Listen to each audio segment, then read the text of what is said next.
করছিলাম যে আমাদের দেশের আরেকটি দল জামাত, তাদের সাথে সমঝোতার দ্বারা এদেশে একটা সরকার গঠন হবে। কিন্তু দেখলাম যে আমাদের কেন্দ্রীয় কমিটি আমির সে জায়গা থেকে পিছিয়ে আসলেন, আমরা হতাশা হয়েছিলাম। কিন্তু আজকে 7 মাস পরে প্রমাণিত হলো আবারও আমাদের আমির সঠিক আছেন, ইসলামী আন্দোলনের কেন্দ্রীয় ডিসিশন সঠিক আছে। আমরাই ভুল প্রমাণিত হলাম, আমরাই ভুলে।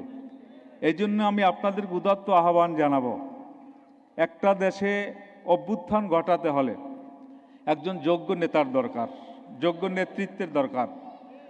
আশা করি আমরা শতভাগ একজন যোগ্য আমির পেয়েছি। তিনি আমাদেরকে যোগ্য নেতৃত্ব দিয়ে আমাদেরকে ইসলামী শরিয়া অনুযায়ী আমাদেরকে অগ্রসর করে সামনে নিয়ে যাচ্ছেন। আমাদের হতাশা হওয়ার কিচ্ছু নেই।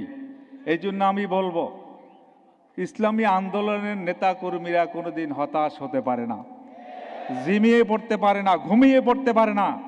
সামনের দিনে আমাদের আমির যেই ডিসিশন দেবে, আমরা মোহতারাম আমিরের ডিসিশনগুলো যদি আমাদের রক্ত দেওয়া লাগে রক্ত দিতে প্রস্তুত আছি, জান দেওয়া দরকার হলে জান দিতে প্রস্তুত। কারা কারা আছে এটা আল্লাহু আকবার, হাত লাগাই দেখায়। ওয়া আখির দাওয়ানা আলহামদুলিল্লাহি রাব্বিল আলামিন।